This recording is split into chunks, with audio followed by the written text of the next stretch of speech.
troubles anxieux représentent le problème de santé mentale le plus fréquent chez les enfants, vraiment. Donc, de quoi il s'agit? Quand c'est un enfant de 2 ou 3 ans, ça pourrait être de l'anxiété de séparation. L'anxiété de séparation, c'est une grande détresse à l'idée d'être séparé de sa figure parentale. Donc, c'est beaucoup plus que juste pas aimer ça, être séparé. C'est vraiment rentrer dans une grande détresse.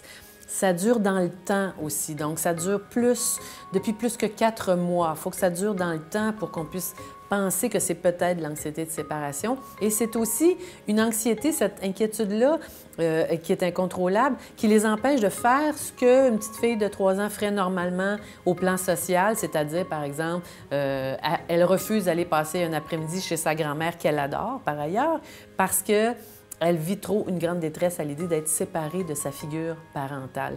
C'est des indices qu'on pourrait avoir, ça.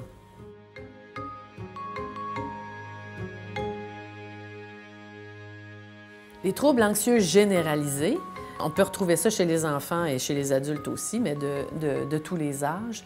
Et encore une fois, c'est une grande détresse. C'est incontrôlable aussi, hein? C'est des peurs qui sont formées de scénarios, comme s'il y avait un hamster dans leur tête qui leur promet le pire, hein? Qui fait des scénarios du pire toujours. Ça se manifeste dans plusieurs champs de leur vie, dans différentes situations. Donc, pas juste à l'école, pas juste chez grand-maman.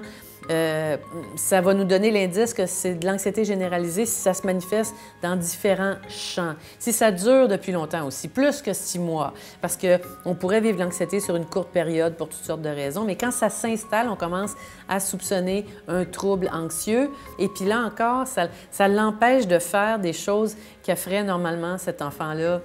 Aller chez des amis, dormir chez un copain, voilà. Ça, c'est des indices qui peuvent nous dire qu'il peut s'agir peut-être d'un trouble anxieux.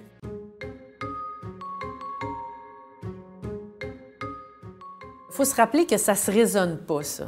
OK? Fait que quand on essaie de raisonner ces enfants-là, c'est sûr que ça ne donne rien. OK?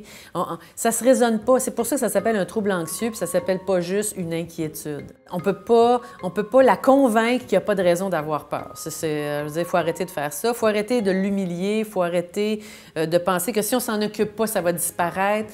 Il n'y a rien de ça qui marche. C'est une détresse réelle. Une détresse réelle. Il faut en tenir compte. Donc, rien de ce que je viens de dire ne devrait permettre à quiconque de poser un diagnostic. Ce que je viens de dire, c'est seulement des caractéristiques visibles qui pourraient nous permettre de les observer donc et de les transmettre à un parent pour lui dire que peut-être qu'il y a quelque chose à aller vérifier pour cet enfant-là.